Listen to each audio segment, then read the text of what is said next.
something that is somewhat of a controversial thing, to the point where we could get into a little bit of a philosophical spat. Kerfuffle? Or downright argument. But I want to preface it. It's like a series of misconceptions that I want to address, probably one at a time or whatever.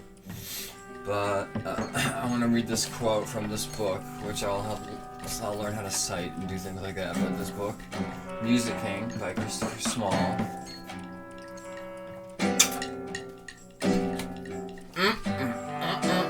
It's so good. It's so important. And I'm gonna steal from it the following quote from this guy. The fundamental nature and meaning of music lie not in objects, not in musical works at all, but in action, in what people do. It is only by understanding what people do as they take part in a musical act that we can hope to understand its nature and the function it fulfills in human life. Okay, that is lesser. Here's where it gets good.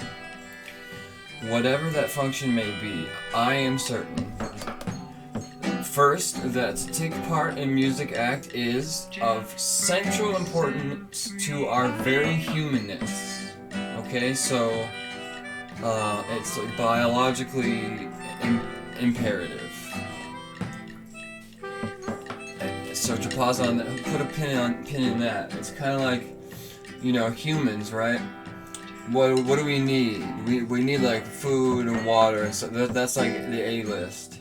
And then the B list is like, you could live without it, but you shouldn't. It's like friendliness and love, and music is like is in that group. Speech, it's like you're not gonna die without it, but I mean it's as important. Now I'm riffing and I'm not speaking for. Okay, but let's go back to Christopher here. So that's point number one. Is it's like you're malnourishing yourself by not.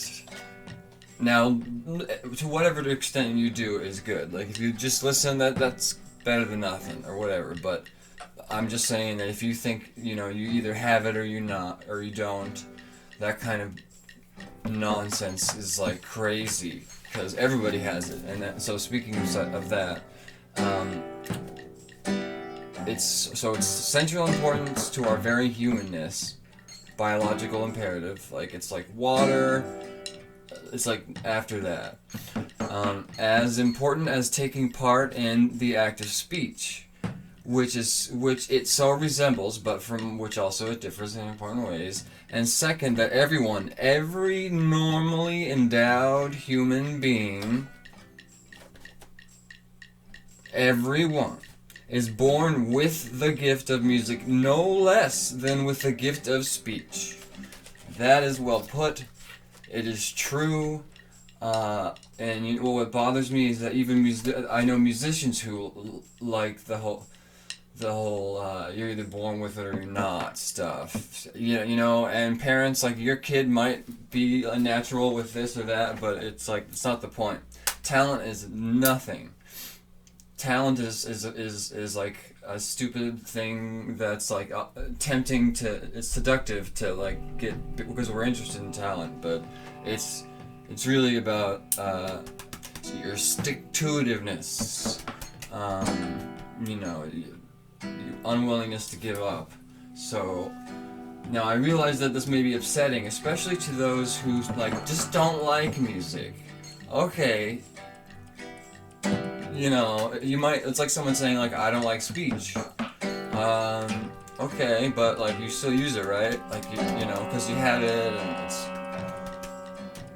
water. Next, music is there. Like I know this is like. What are you talking about? But I am right. So even if it's so cognitive dissonance is when you have a belief and it's set in, like like you think music is not for you. It's just you're born without it somehow, which is crazy. Everybody is a percussionist and a singer. to begin with already as of right now. So you already, that's 2 instruments that you play. Like, you don't even know it. So you can imagine how it's like upsetting to me that people will just not do it because, you know, just because there's like a 5-minute hump of discomfort that I'm willing to go. But you realize that it just further supports your laziness and or your fear of trying and then sounding stupid or silly, which is a cultural. It's because everyone thinks this now. We've split into like professionals and non-musicians, and it used to be much like speech. Everybody played. Everybody was a musician. It was understood like speech. You know, some may be like better at certain aspects of it or whatever, but everybody has it. Everyone's born with it, and it's literally like a biological imperative. You know, it's not oxygen, I'll give you that, but it's, you know, right after that.